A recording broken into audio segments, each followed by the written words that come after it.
Emile Durkheim on religion. Durkheim offers a sociological critique on religious belief.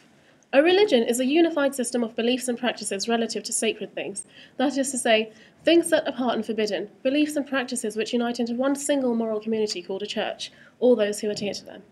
Durkheim regarded religion as a force that created a sense of moral obligation to adhere to society's demands within individuals.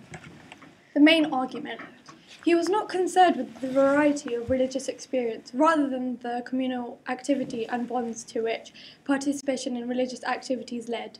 He was concerned with the mechanisms that might threaten social order. He was in quest of what would be called functional equivalence for religion in a fundamentally non-religious or religious age. Durkheim likened religious community to a primitive clan that worshipped a totem. God and the clan are one and the same.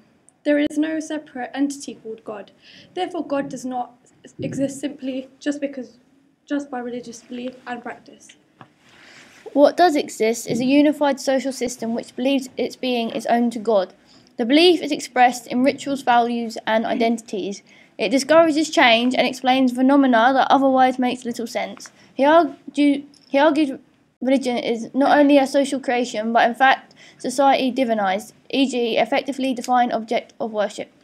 Religion is essentially social when men celebrate. They unwittingly celebrate the power of society, sacred significance. He then argued modern man needed to recognise he had become dependent on the society of religious significance and must discover the rational substitutes.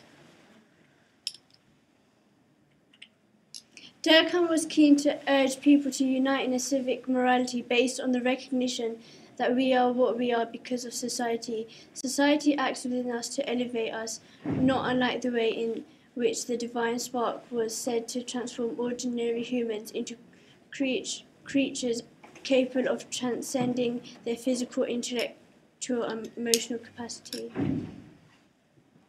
For a religious believer, primary loyalties would lie with God, not to the community.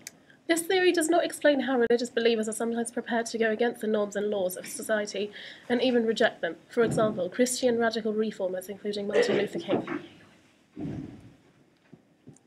Durkheim's thesis is not a true reflection of modern religious belief or practice because it was modelled on primitive Aboriginal society.